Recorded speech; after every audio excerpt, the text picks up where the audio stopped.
Aujourd'hui, on est vraiment sur une journée sport pour tous et sport pour toutes. C'est une très belle journée, c'est l'édition numéro 1, avec toute une journée d'animation, de développement, d'activités avec les centres spécialisés, avec les centres qui viennent et qui peuvent avoir un handicap physique, moteur, déficience mentale, psychique et autres, peu importe. Le comité départemental sport adapté participe avec le comité départemental sport handicap à la journée sans différence pour justement montrer un peu la mixité du public et de faire pratiquer justement des activités entre personnes valides et personnes en situation de handicap.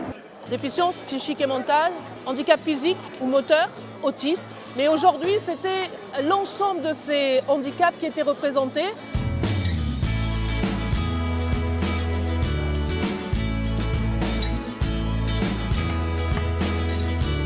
En regardant un petit peu toutes les disciplines représentées, tous ces publics, quel que soit le handicap, avec un village de tentes, avec l'ensemble des partenaires, je crois qu'on est sur le bon format. C'est une réussite parce que beaucoup ont répondu présent. Alors aujourd'hui, c'est 400 personnes en situation de handicap ou valide.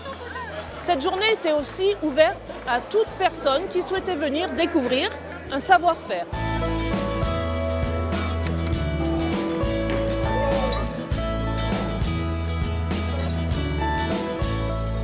Thierry Saunier, président du comité départemental sport adapté de Seine-Maritime, comité qui permet de faire pratiquer des activités sportives à des personnes en situation de handicap mental, psychique, mais aussi atteintes du trouble du spectre de l'autisme. En pratique simple ou alors en compétition. Le but, c'est de défendre la cause de chaque personne, qu'elle soit valide ou handicapée.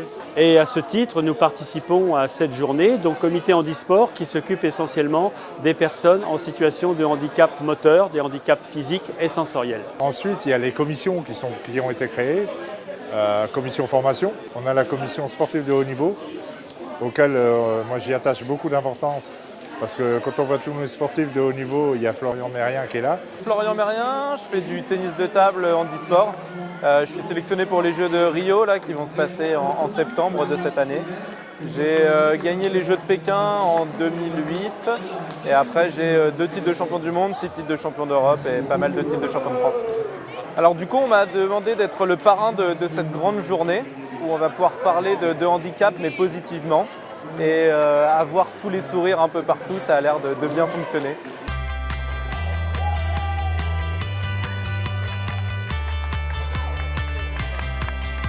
J'étais sportive avant, je faisais beaucoup de handball.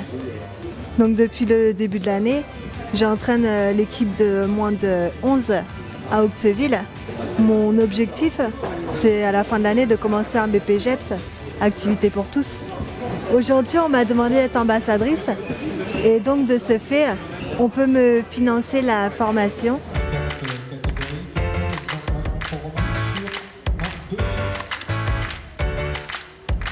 Pascal Baron, président de l'association Cancer et Handicap, même remède le sport. C'est surtout les personnes en situation de handicap qui ne franchissent pas les gymnases. Mon association, c'est d'aller chercher presque les gens chez eux pour leur faire voir qu'on peut faire du sport, n'importe quel sport maintenant, même à haut niveau.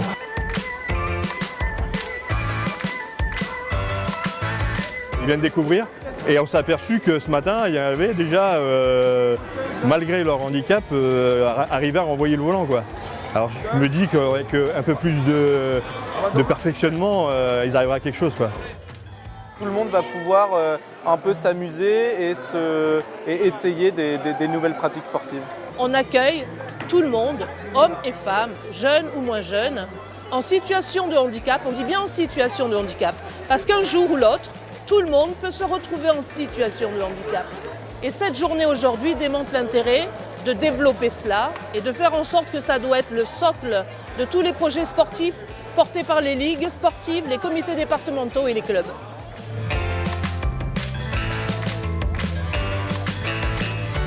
La meilleure possibilité pour une personne valide de se rendre compte, c'est de se mettre dans la situation. C'est pour ça qu'on a volontairement appelé cette journée une journée sans différence.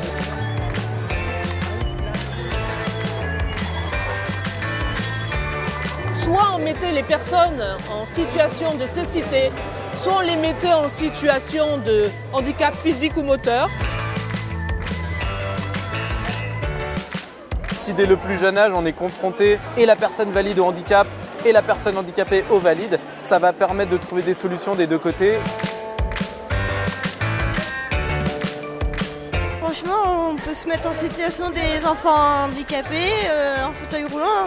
J'ai trop aimé la jouelette, j'ai fait du karaté, du ping-pong. Au moins, on se rend compte de ce que c'est d'être en fauteuil roulant, de voir les difficultés, de voir que c'est assez difficile, même très difficile de jouer au basket en étant en fauteuil roulant. Moi, j'ai toujours joué dans un club valide, donc comme quoi c'est possible, puisque moi j'ai commencé il y a 20 ans dans ce club. Donc on peut adapter avec des tables plus basses, avec des balles un peu plus grosses. On sait qu'il y a toujours des solutions possibles. Et encore une fois, je répète, mais ce genre de journée va vraiment permettre de montrer que c'est pas si compliqué que ça. Alors, je vous présente la matériel Joëlette pour faciliter le transport des usagers en moyenne montagne. C'est un appareil où tout est réglable de façon à ce que l'équipage qui véhicule l'usager n'ait pas d'effort à faire.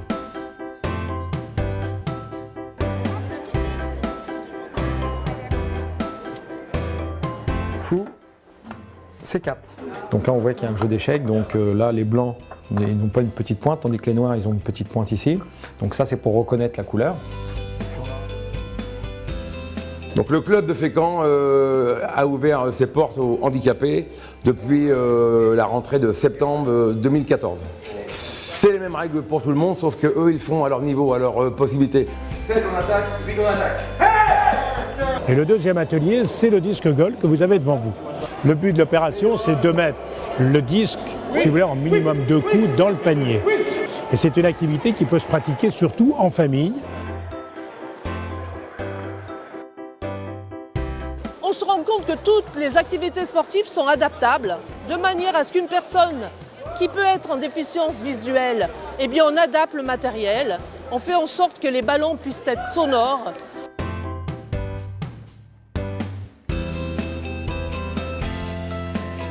Aujourd'hui, on est chargé de faire de l'initiation, de leur faire tenir la raquette, de leur faire découvrir que le champ du handicap est également capable de faire des choses. Et l'année dernière, d'ailleurs, on a organisé au Kind Arena les championnats de France de sport adapté, tennis de table, donc sur 3 jours, et c'était vraiment une très très grande fête, quoi. Au sein de la Normandie, il y a des activités telles que le foot fauteuil, où on pourrait faire un tournoi régional normand. Donc oui, on est en train de penser à plein de choses. Après, le fauteuil qui est là et a été développé exprès pour le foot fauteuil. À partir du moment où vous êtes capable de manœuvrer un fauteuil, vous pouvez en faire. Personnellement, j'adore. Amour, intégrité, amour du maillot, fidélité au club. Et surtout, le plus important pour moi, c'est le plaisir.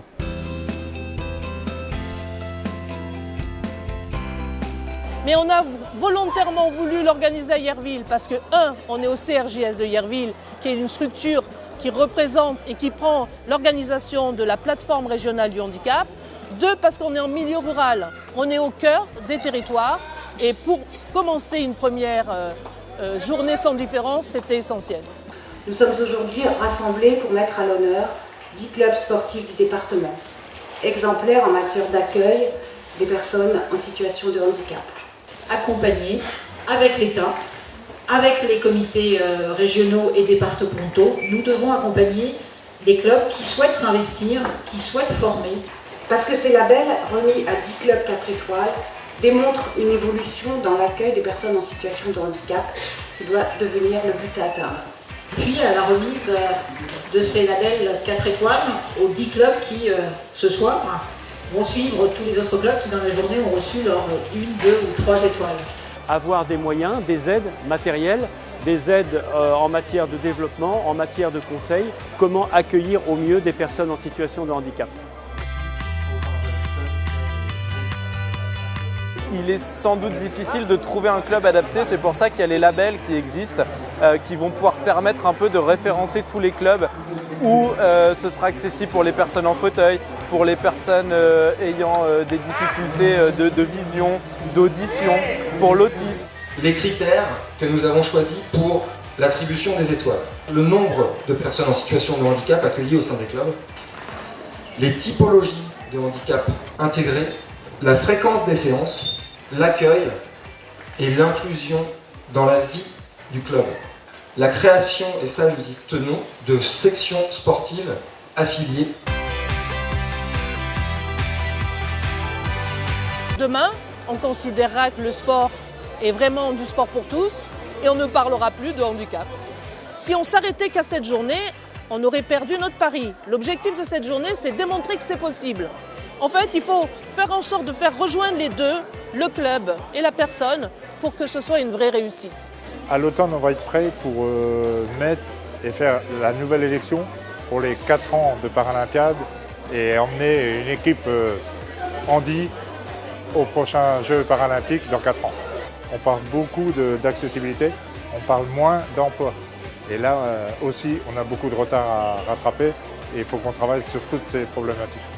Faire en sorte que les clubs sportifs de Seine-Maritime, de Normandie accueillent aussi bien des personnes en situation de handicap, aussi bien des valides, aussi bien des hommes et des femmes, quelles que soient les différences, qu'une journée comme celle-ci soit le prélude à une vraie organisation pour que demain, la Seine-Maritime, dans l'ensemble des clubs sportifs, on ait un club pour tous.